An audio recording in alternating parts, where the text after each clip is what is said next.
மாண்புமிகு பேரவைத் தலைவர் அவர்களே, மாண்புமிகு உறுப்பினர் அவர்கள் சொன்னார் சிப்காட் அங்கே நல்ல முறையாக நடைபெற்று இருக்கிறேன்.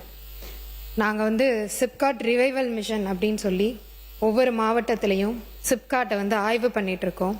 அதே மாதிரி பெருந்துறையில் 26/5/2026 அன்று மாண்புமிகு சட்டமன்ற உறுப்பினர் அவர்களும் நானும் சேர்ந்து அங்கே ஒரு ஆய்வு நடத்தினோம்.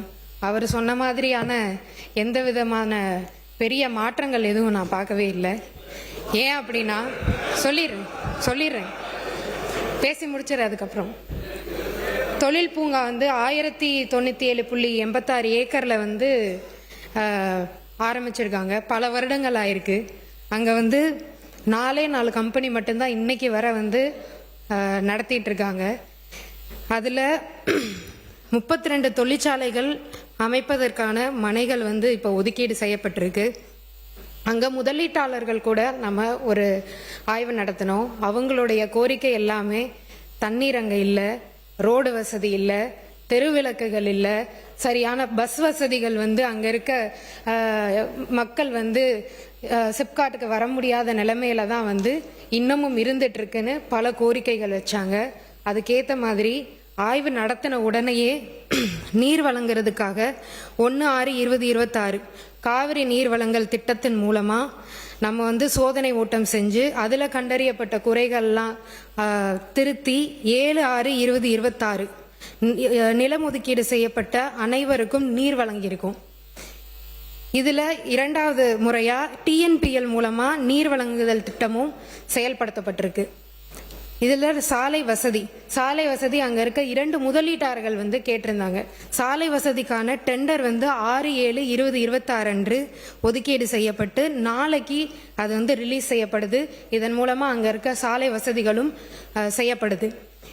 இது மட்டும் இல்லாம அங்க இருக்க தெருவிளக்குகளும் இதே ஒதுக்கீட்டில் செய்ய போறோம். பேரவையின் அனுமதியுடன் அலுவல் நேரம் நீட்டிக்கப்படுகிறது. மாண்புமிகு அமைச்சர் பேசலாம். இதை தவிர அங்க இருக்க ஒரு பெப்சிகோ நிறுவனம் பல ஆண்டுகளா TTCP அனுமதி இல்லாம இருந்துட்டு இருந்துச்சு. அவங்களுக்கு உடனடியா நம்ம இன்னைக்கு பண்ணி கொடுத்துருக்கோம். இதை தவிர பேருந்து வசதி இல்லை அப்படின்னு சொல்லி பொதுமக்களும் கேட்டிருந்தாங்க. சிப்காட்டுக்கு வரவே முடியல அப்படின்னு சொல்லி. அப்பதான் லோக்கல்ல இருக்க ஜாப் ஆப்பர்ச்சுனிட்டி அதிகமாகும். அதுக்கான வசதிகளும் ஏற்படுத்தி தருவதற்காக TNSTCக்கு கடிதம் எழுதி அதுக்கான சேவைகளும் நம்ம இப்போ தொடங்கியிருக்கோம். இதை தவிர அங்க இருக்க CCTV கேமராவே கிடையாது. அதுக்கான வசதிகளும் ஏற்படுத்தியிருக்கோம். இதை விட என்ன இதுன்னு பாத்தீங்கன்னா அங்க துணை மின் நிலையமே கிடையாது. எலக்ட்ரிசிட்டி அங்க இருக்க தொழில் முதலீட்டாளர்கள் கேட்கறது எல்லாமே துணை மின் நிலையம்.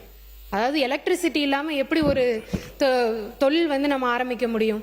அதுக்காக தொழிற்சாலைகள் எதிர்கால மின் தேவையை கருதி 110 கிலோவாட் துணை மின் நிலையம் அமைப்பதற்கு தேவையான நிலம் அடையாளம் கணக்கெடுக்கப்பட்டு இப்போ அதுக்கான தான பத்திரமும் நம்ம பதிவு செய்யப்பட்டிருக்கு. இத்தனை குறைகளும் இருக்கிற ஒரு சிப்காட் அது. மணப்பாறை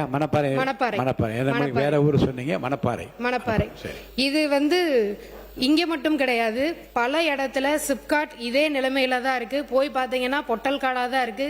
நிலம் மட்டும் வாங்கி ஒதுக்கீடு வச்சிருக்காங்க. ஆனா இங்கே தொழில்கள் எதுவுமே இன்னும் வரவே இல்லை. இங்க இருக்க சட்டமன்ற உறுப்பினர், நம்ம தர்மபுரியில இருக்கிற சட்டமன்ற உறுப்பினர் அவர்களே அதை ஏத்துப்பாங்க. அப்படிப்பட்ட நிலைமை இருக்கு. அதையெல்லாம் மாற்றி முதல் ஆய்வு பண்ணோம். அதுக்கான டெண்டர்களையும் விட்டு அதுக்கான வசதிகளையும் இப்போ நம்ம மாண்புமிகு முதலமைச்சர் அவர்கள் மூலமா பண்ணிட்டு இருக்கோம். மாண்புமிகு உறுப்பினர் தமீமின் அன்சாரி அவர்கள் இது போதும். இப்போ இதுவே இந்த விளக்கமே இல்லை. நீங்க இல்லைங்க, என்ன செய்திகள் என்று நீங்கள் சொன்னீர்கள், என்ன நடக்கவில்லை என்று அவர் சொல்லிவிட்டது போதும். அடுத்து மாண்பு உறுப்பினர் தமீமின் அன்சாரி உட்காருங்க. மாண்பு உறுப்பினர் உட்காருங்க. மாண்பு உறுப்பினர் தமீமின் அன்சாரி பேசுங்க. போதும் பேசுங்க. குடிதண்ணீர் நம்முடைய இண்டஸ்ட்ரீஸ் மினிஸ்டர் சொன்னாங்க, குடிதண்ணீர் நாங்கள் கொண்டு கொடுத்துட்டோன்னு சொன்னாங்க. கிட்டத்தட்ட ஒரு 90 நாளையில் அவ்வளவு பெரிய திட்டத்தை நிறைவேற்றக்கூடிய நல்ல அமைச்சர் தான். ஏன்னா நாங்கள் ஏற்பாடு செய்யாமல் அந்த குடிதண்ணீர் நீங்கள் 90 நாள் அங்கே கொண்டு வந்திருக்க முடியாது. இன்னும் பொன்னண்ணையாரை பற்றி நம்முடைய அமைச்சர் சட்டமன்ற உறுப்பினர் சொன்னார். பொன்னண்ணையார் டேம் உருவாக்குனதே கலைஞர். அதுவும் காவிரியிலிருந்து கொண்டு வந்து தண்ணி கொடுக்கணும்னு சொல்றீங்க. காவிரியிலிருந்து தண்ணீர் கொடுத்தோம்னா அதனுடைய வரைபடம், பூலோக வரைபடம் பார்த்தீங்கன்னா அந்த மணப்பாறை பகுதியில் ஒரு பகுதி மட்டும் தான் தண்ணி பாய், எல்லா இடத்துக்கும் தண்ணி போறதுக்கு வழி இல்லை. இதெல்லாம் கடந்த கால உண்மை. நீங்க 90 நாளைக்குள்ள எல்லா வசதியும் செஞ்சு கொடுத்தா ரொம்ப சந்தோஷம் தான், மகிழ்ச்சி. மாண்பு உறுப்பினர், மாண்பு அமைச்சர் பேசுறீங்களா? மாண்பு அமைச்சர். மாண்பு பேரவைத் தலைவர் அவர்களே, இதற்காக தான் நான் மறுபடியும் சொன்னேன், டிஎன்பிஎல்ல இருந்து இரண்டாவது முறையாக அந்த இரண்டாவது கட்ட நிலையாக நீர்நிலை அது மூலியமாவும் தரப்போறோம் அப்படின்னு நான் சொல்லியிருந்தேன். நன்றி.